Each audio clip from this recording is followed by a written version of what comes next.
Hello, good morning. This is Dolapo speaking again. I'm a mental health clinician working in northern Saskatchewan at the moment. So the topic for today is going to be steps or strategies to overcoming depression. You deserve to be happy. That is what I'm going to be talking about today. Before I get started, I just want you to know that whatever you're going through, I don't know, maybe stress or separation, divorce, breakup, maybe career not going as planned, family issues, family difficulty, toxic relationship, abuse, lack of sleep, and whatever you may be going through, I just want you to know that there's hope, and then you deserve to be happy, and you can be better if you do follow these strategies that I'm going to talk about in this video. Before I start, I'm going to talk about a little bit about sadness, feeling of sadness, and feeling of depressed. So sadness is different from depression. So if you're feeling sad, it's usually like a short period of time. For example, let's say something happened. Let's say maybe you wrote an exam and then you were expecting like a 90 out of 100 and you got a 60, right? So there's going to be a feeling of disappointment. You'll be sad, but at the same time you didn't fail. So there's going to be that initial like I am sad kind of thing, but I can do better in other tests. So that is sadness. When depression is more the symptoms last like two weeks or longer, right? When you are having difficulty sleeping, you are either sleeping too much or not sleeping enough. You are withdrawn from the things that you usually do before that you have pleasure in doing, like activities like you like doing. All of a sudden you withdraw yourself. You are feeling hopeless, you're feeling helpless, you feel like there's a feeling of impending doom, right? Like you don't want to do anything. There might be suicidal thoughts that you're losing hope and you are not worth living. So if you are feeling like that for 2 weeks or longer, you may want to see a professional about your feelings. So you might start by seeing like a family doctor first, and your family doctor may refer you to a specialist like a psychotherapist or psychiatry, just for you to know. Don't let the word psychiatrist scare you off that you're crazy. You're not crazy. If you see a psychiatrist, that does not necessarily mean that you're going to get a diagnosis, but it would be nice for you to talk to a practitioner about the symptoms that you're having so that they can see how they can better support you. Okay? And you don't have to be diagnosed of depression to get help. You don't have to diagnose of any mental health concern before you get help. As a matter of fact, I see you being able to understand and figure out that you're struggling as a strength, that you need help, because you're able to figure out how you're feeling. Another thing I will encourage you to do is that you should think about the stressors. What are the things that is making you have that feeling of depression? You know, what is the trigger? What are the stressors? Are there multiple stressors? Is it family? Is this the society? Is it yourself? Is it your thoughts? So I want you to take a moment to think about the stressors in your life that you think has triggered the feelings of depression.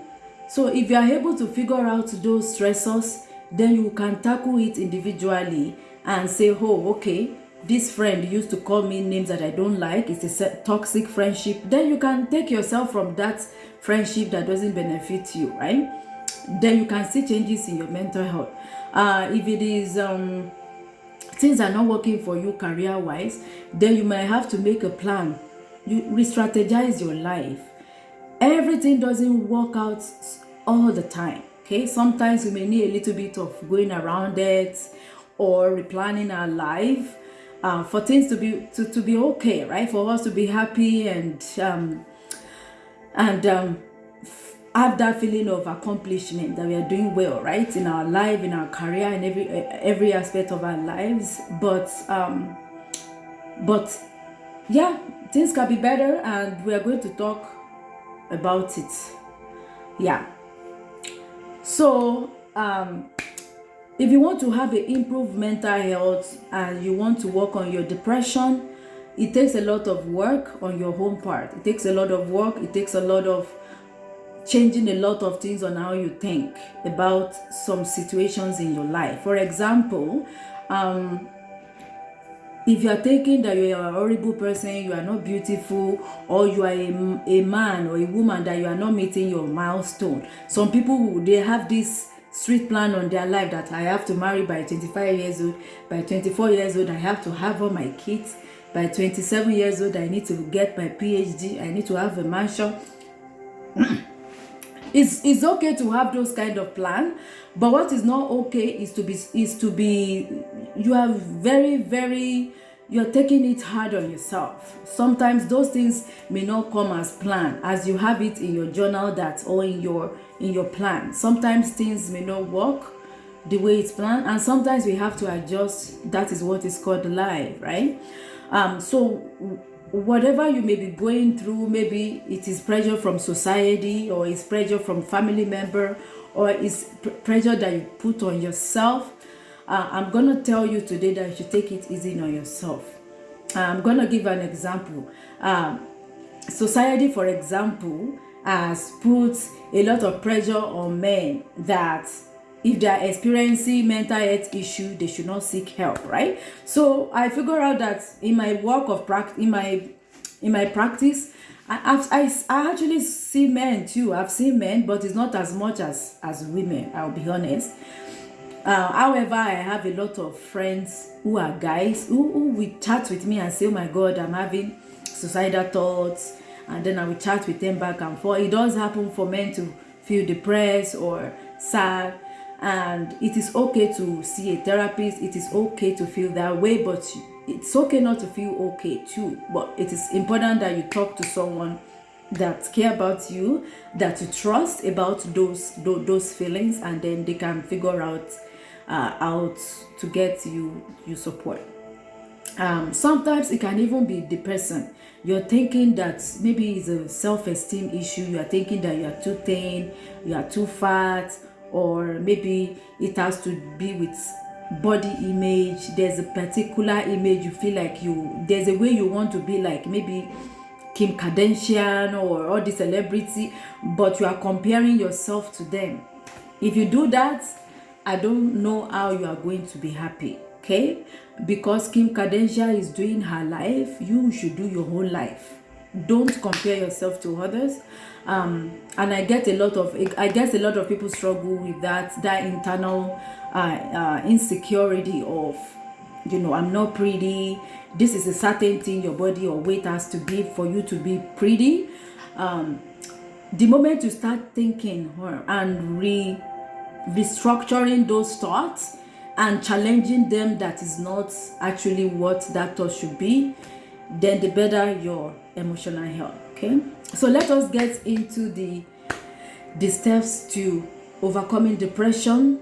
You deserve to be happy. Okay, the first thing that I usually recommend with people is that they should reach out and stay connected. Okay, so reach out to your loved ones. If you used to go to church, Bible study, and you have a routine, make sure that is not the time that you are sitting and sleeping for 12 hours. Make sure that you continue to go to church. If you know that the church or the social activity that you normally attend is toxic to you, change, go to another one, change it. Leave the church and go to another church. Leave the mosque and go to another church. And if you are not a church goer, do whatever you do, the things that you believe in, those spirituality, religion, or if you are not a religious person and you stay at home and you read the book, do it. Just make sure that you are not isolating yourself. Make sure that you have a routine that 10 to 11 I have to do this, I have to do this Zoom call. Make sure you connect with friends as well, either physically or virtually. You schedule phone calls and you can do FaceTime, Zoom call. It's important. I talk to almost 7 people a day that they are not in my physical space, they are not in the town that I live in, and that is how important relationships are, right? So make sure that you keep continuing with those relationships that is healthy for you, and make sure that anything, if it is people or if it is association that is the one that is impacting your mental health, take yourself out of it. That is where you have to think about boundary. If it is your family, if it is your friend, if it is the workplace. I'm going to give you an example. The place I've worked in the past 8 years, I was just managing to work there. It was very toxic environment. It's severely toxic. And I make sure I didn't have a full-time job. I'm just casual for the last 8 years. And things was okay financially. But when I go to work, I do my work and I get out. You know, I get out. They will ask me personal question. Are you married? Are you single? Do you have kids? I will tell them, do you need the information to do your job or no? They will say no. They don't ask me personal question. So the reason why I wasn't sharing my personal question in the workplace is because that workplace was very toxic for me, where, you know, there's a lot of gossip going on and lot of, you know, backbiting. You talk about this, you will come to me and say somebody said this. You know, I don't have time for that. So if you feel like it is the environment that is impacting your mental health, have a plan, a safety plan. How can you take yourself out of that environment so that you can have a better mental health? So make sure you stay connected, watch Netflix, also do things that you enjoy doing. If you enjoy baking and cooking and talking on the phone, watching YouTube, make sure you do it. Okay, make sure you do it. And of course, too much of everything is not good, right? So you cannot be watching Netflix for 12 hours. So make sure you do those things in the time that you have for like me time to spend. Okay, even if it is pets, you know, some people have pets that they socialize with. It has been shown in research that interaction with pets has been found to be helpful to improving mental health. Yeah, so the second one that I'm going to talk about is do things that make you feel good, or I will say maybe like self-care. Some people will call it self-care. So do things that make you feel good. If you can afford that vacation, go for it. Yeah, if you can't afford it, if you feel like, you know, going to a friend place where you can drive to, go for it, right? I know it's very difficult to go for vacation in the last couple of months because of COVID, but there's a way people can go around it. Especially during Thanksgiving, you can go to a neighboring town where you know you have friends or families and spend time with them and chat and catch up on life, right? So make sure you do things that make you feel good. It can be like a hot shower or warm bath. It can be massage therapy. Make sure that you are using that workplace benefit. If you have a workplace health benefit, make sure you use it. Massage therapy I'm a big fan of massage therapy, is where it makes my body relax. And yeah, and the things that I do that make me feel good is talking to people. I talk to almost 7 to 10 people per day, apart from my work, apart from my clients, the client that I see on a daily basis. So make sure that you continue to do things that make you feel good. Some of these things are not even expensive, okay? Talking on phone, you're already paying your phone bill anyway. So do things that make you feel good. The next thing I'm going to talk about is gratitude. When you are thinking about the things that you don't have, why not think about the things that you have? The things that you have that you can be grateful for, like your family or health, or gift of having a job and getting paid, and you know. So think about the things that you are grateful for. And I may not know it, and it's different from one person to the other. I'm grateful for my spouse. I'm grateful for my life. I'm grateful for my little family. I'm grateful for extended family. I'm grateful for my job because it's my passion and I love it, right? I'm grateful for life, that I'm not in the hospital and I'm able to afford grocery, I'm able to afford mortgage or rent, those kind of things. Think about those little things. There's a lot of people that are homeless, and they're not only homeless, but they're also battling other issues, such as depression, right? Such as addiction, poverty, right? And yet, there's a lot that they are going through. So if you have a roof for your head, that is a lot to be grateful for. So make sure you don't forget to think about that on a daily basis. Another thing is compassion, right? A lot of people put a lot of stress on themselves that is not needed. Please, as long as you have compassion for yourself, make sure that you have compassion for others. Make sure that other people have compassion for you and you deserve that compassion. Yeah. So the next thing is the third thing I'm going to talk about is get moving. For example, let's say that you're stuck in a career, or something is not working out for you, right? If you are stuck and you want to remain there, there's not going to be new thing happening. There's not going to be any change happening in your life. But you need to make a plan to move forward, to be able to meet those goals that you initially did not make. Keep moving. If you are stuck, if it is career wise, if it is family, if, for example, I knew that I don't want to settle in Saskatoon, right? So and I moved. That is an example of keep moving. You don't want to be stuck in an area where you know that you don't want to stay long term, right? You don't want to stuck in a relationship that is abusive, that is affecting your mental health. You don't want to be stuck in a career that is, sometimes you may have to be in that toxic job for a while because we need to pay our bills, right? But you need to have it in a mind of plan of escaping, of living and that toxic environment. So keep moving. Exercise as well. You can go for a walk, as well as taking care of your physical health, not just mental health. Take care of your physical health. Make sure, because if you are depressed and you are staying indoors 24/7 and you are in bed sleeping for 16 hours, that is weight gain. There's going to be a lot of body changes as well, which can also impact your health physically. Exercise has also been proven to improve mood, because it's because of the dopamine and the things that has to do with the brain chemicals. So also be mindful, right? I always, if you go on YouTube, there's a lot of relaxing music. One of it is what I'm playing right now.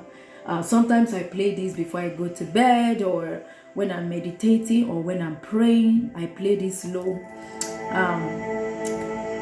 relaxing music. It is currently live, and I don't know who is doing it. It's 24/7 stress relief music, sleep music, meditation music, study or calming music. I use it to study, I use it with my client, I use it for myself. And there are currently almost like 2,000 people live, like listening to it, to relax, to calm the mind, to calm the spirit, to be in the moment, right? So keep moving, exercise, meditate, focus on the word of God. If you're a Christian, if you're an indigenous person, don't forget the medicine wheel. Spirituality is also an important topic when it comes to culture, as well as mental health and healing, as well as recovery. Yeah. So the next thing I'm going to talk about is eat healthy. Eating healthy helps in fighting depression. Sometimes some of the symptoms of depression is not having good appetite or eating too much, because they are trying to, if they are eating too much, they are trying to use eating too much to cope with that depressive mood. So make sure that you are eating like Canada, using Canada Food Guide, making sure that you have protein, you have carbs, you are eating veggies.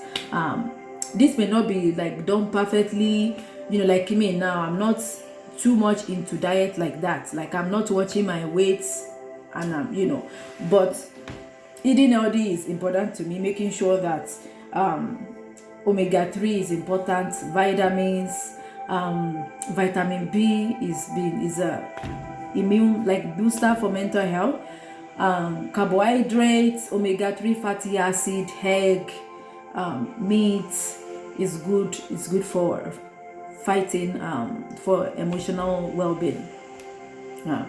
Sunlight is, when you go for a walk, during the weekend I like to go for a walk in the when the sunrise, especially during summer, right? Go for a walk, half an hour, 45 minutes.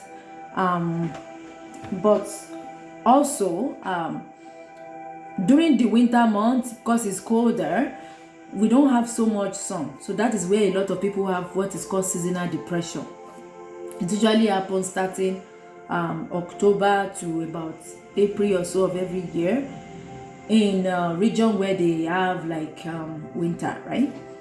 So yeah, so make sure you get daily dose of sunlight, vitamin D. A lot of people take supplements, take medication, they take supplements to help boost the serotonin level. Serotonin and dopamine is a chemical in the brain that so a lot of people do supplements. I don't take supplements because I don't want to be taking a lot of medications, but there's a lot of things you can do that you can have it in your diets. There are certain food that have vitamin D, like juice have vitamin D. Make sure you get juice that have vitamin D added, and also other food sources that are good source of vitamin D as well. The next tip is very, very important, and I think this is the common reason why people get depressed that I've seen in my profession is challenging negative thoughts. So if you have a thought that you are not in the milestone where you should be for your age, for your gender, for your sexuality, or maybe you feel like you are a failure, that thought of, maybe you have a negative thought to yourself that you are a failure, you don't belong, you are terrible, you are awful, you might want to consider changing that thought or challenging that thought. Think about that thought. Is that thought true, or is that thought should be dumped into the pit of hell, right? Because most of the times I've seen clients in the past who will say they are depressed, and then I will ask them, what does happiness means to them? What does happiness means to them?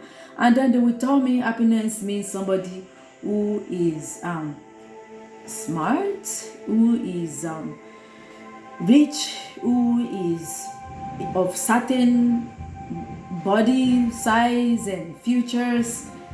Then and then I say, well, you're not going to be happy. You're not going to be happy because our body and the way it looks, our body build, there's a lot of biological influence. Maybe it's our grandmother that we use it, we take that, or we took that gene from our grandmother to be skinny or to be a bit bigger. And those things can be changed. You can start going to the gym. A lot of people go to the gym not because they want to lose weight, not because they want to have hips, but some people actually go to gym because that is what they are using to cope with their mental health.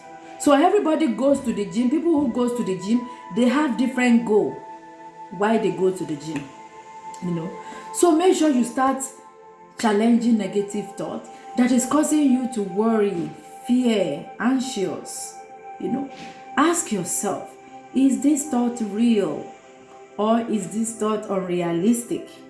If it is unrealistic, maybe you have to throw that thought away and think about, and if you think that thought is there, it's there, then you may think about how can you change it to a positive thought. For example, if you think, oh, okay, I'm going to give an example. Right now I'm wearing, this is wig, and for the past 7 years or so, my hair has not been growing. Like, it's just like the same length. And I love long hair, and I'm not ugly because I don't have long hair. I am not. So let's say I'm having that thought of, oh, because I'm dark skinned, I'm ugly. You can change it and tell yourself and say, black is beautiful. Nobody else can tell me otherwise that I'm not. And, because that thought, if we are having negative thought about ourselves, it can also cause low self-esteem. And it can affect our performance at work, at home, in relationships, the relationship that we have with our loved ones as well as our children. So we have to make sure that we are careful of the thoughts that we have towards ourselves. Okay? Some of the thought, I'm going to give an example of negative thought. One of them is all or nothing thinking. So where you're feeling like, everything has to be black or white. It's either I am smart or I am not. It's either I get 100% or I don't get any mark at all, right? So there has to be flexibility with your marks that, I would like to get 100%, but I don't mind getting at least till maybe 90%. So that is what they call all or nothing thinking. The next one is overgeneralization. And then it means when you start to generalize from a single negative experience. So for example, now I said earlier that I worked in toxic environment in the last few years. So if I'm overgeneralizing, I'm thinking that I will never get a positive experience in any other workplace again for life. That is not a good way of thinking. You have to be flexible that this is the place of work where it's just the environment that is toxic and the workers there, but it is just this place. That doesn't mean it's going to happen somewhere else, right? Maybe you dated somebody that is toxic. That does not mean the person that you're currently dating will be toxic. So stop overgeneralizing. The other ones I'm going to mention, and I'm not going to explain it because of time, is the mental filter. Diminishing the positive. So diminishing the positive is actually very common, where you are not looking at the positive things that you've done or you've accomplished, but rather you are focusing on your failures. I'm going to have a cup of tea here again.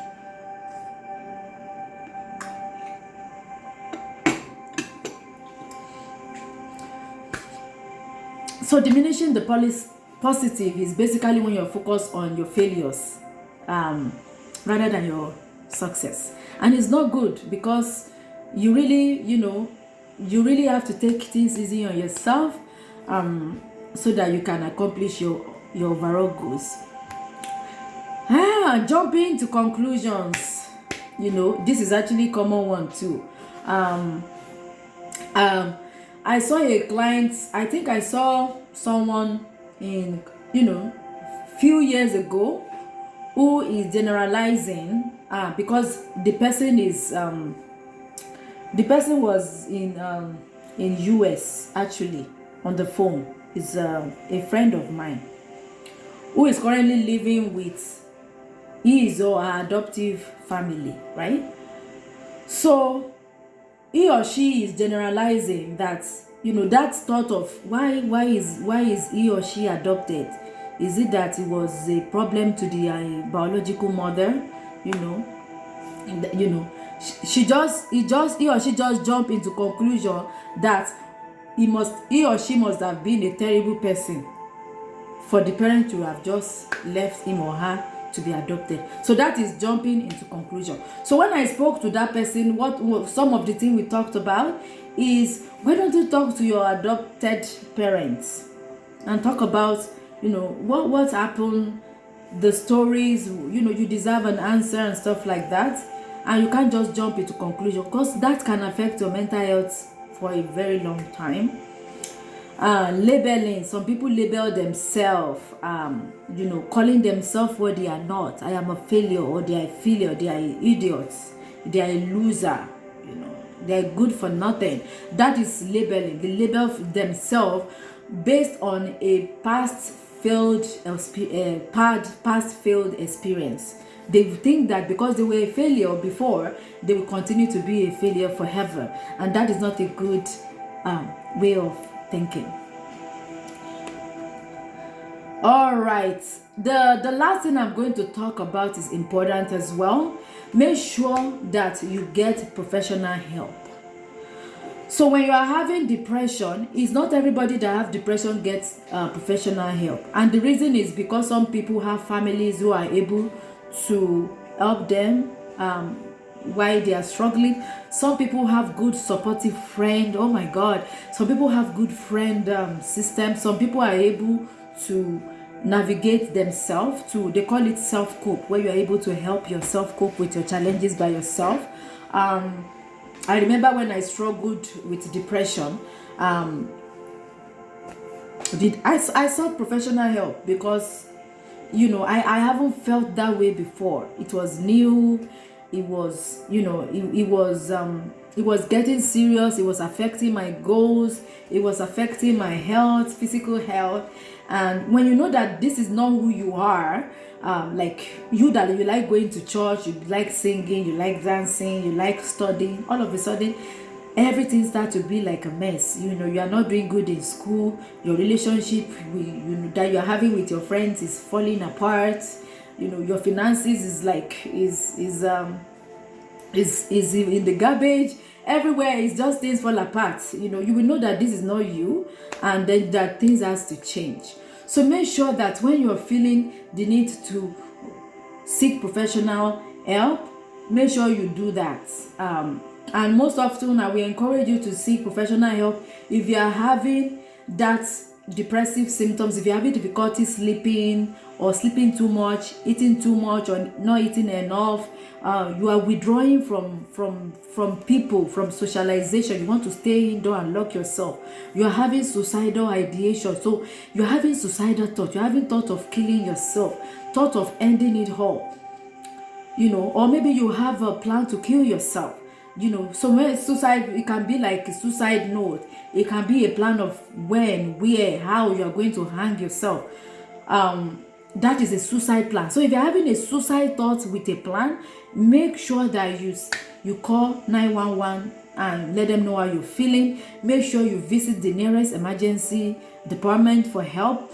Make sure you notify somebody that you trust about your intense feeling of that emotion. And sometimes when you seek professional help, usually what happens is they either send it to, maybe for example, you go to a family doctor, and that family doctor will just ask